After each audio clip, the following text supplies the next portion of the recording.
Hey everybody, this is going to be a quick tutorial about how to upload data from the ZOLL E Series into the toughbooks here, into the tabletPCR, that ZOLL's patient care reporting software.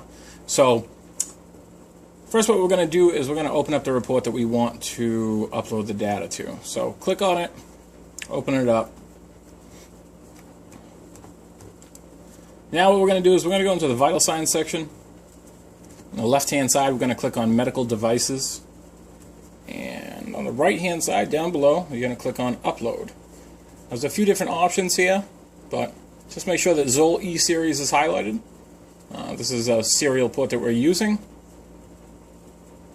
Go ahead and click on Next. This is going to come to an uploading page, a progress, like a progress bar for the uploading. That's okay to sit there. This is where we're going to start seeing the bars come across the screen once we upload it from the monitor. So now what we want to do, turn on the monitor. So we want to go into the System Utilities page, and to do that, these are the soft keys down below. We're going to click on the leftmost soft key. We're going to hold that down. While holding it down, we're going to turn the monitor to Monitor.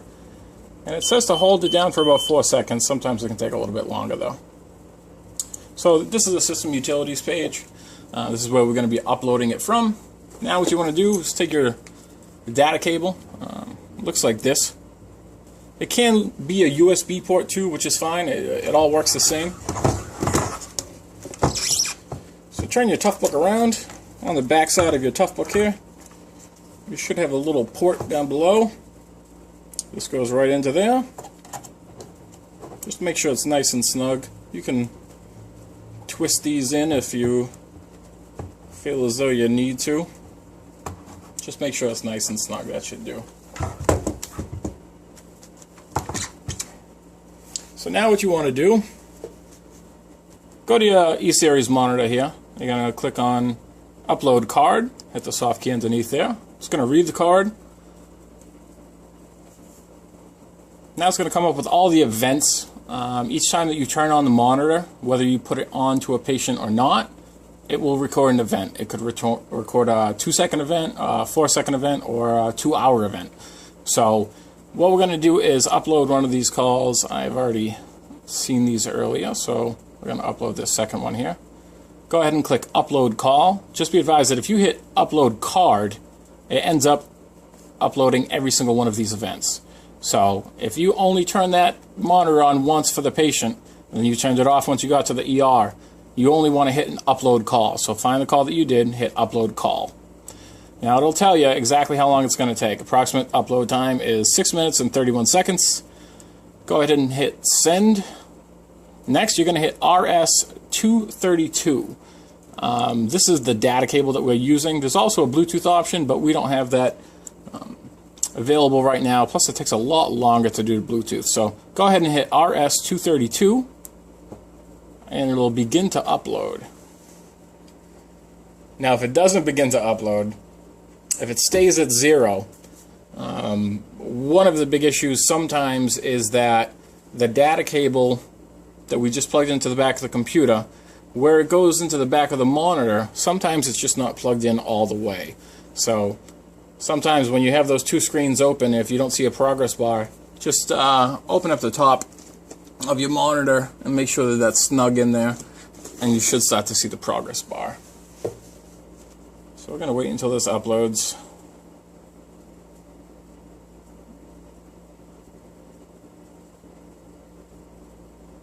One of the main reasons why we are uploading calls now is because of information. So before we would typically, either when we did paper reports, we would staple a strip to the report and call it a day. Or even recently, we would scan in the ECG strips and attach them to the reports. But what it comes down to is that it just doesn't give us enough information.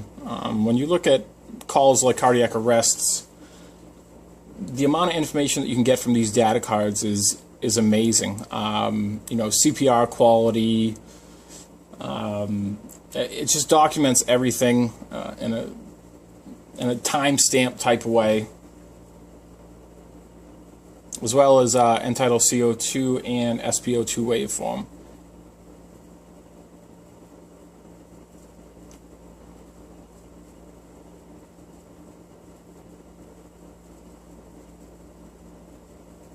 can take a little bit of time, but the Bluetooth takes a lot longer.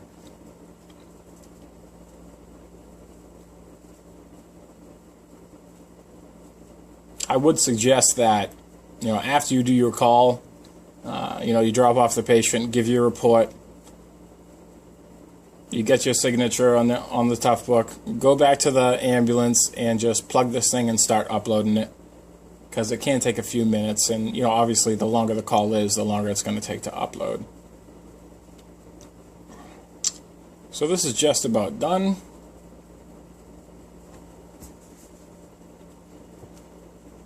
You'll see on the monitor it says it's done, and in your report, once it finishes, it'll come up just like this.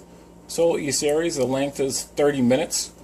It'll come up with a date and time. This is the timestamp that is there as soon as you turned on the monitor.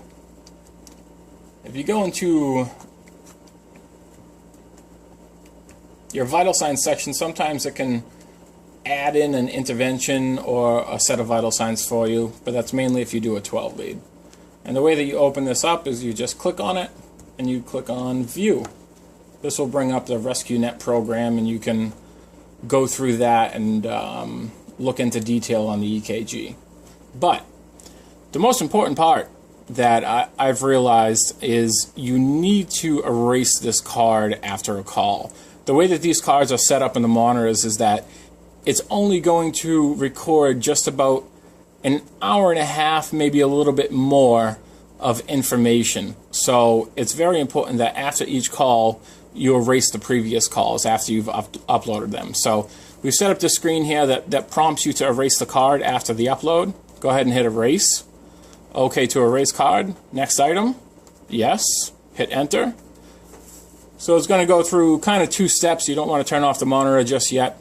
First, it's going to erase the card, and then it's going to validate the card. Both just take about 30 seconds or so. But if you take a look at the RescueNet code review program, on the top here you have a bunch of tabs. Here, I typically go to magnified ECG, and here you can just click the arrow down, and you can see all the data. You can see the SpO2 waveform that's recorded, the ECG. If you want this a little bit larger, click on Display Large View.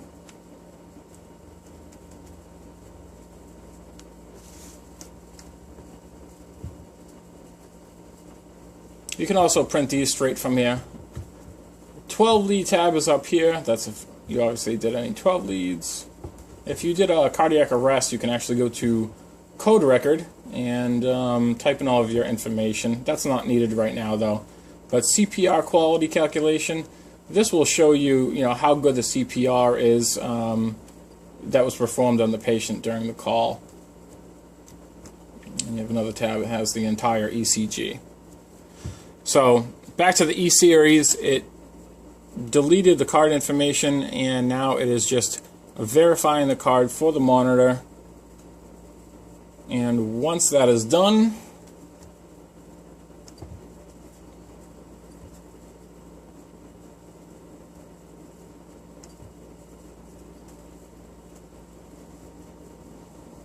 once it's done verifying the card, we can just go ahead and turn off the monitor.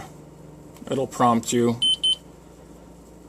Erase another card. This only has one card in it. All the monitors only have one card, so all you have to do is next item, hit enter for exit. No events, we can turn the monitor off.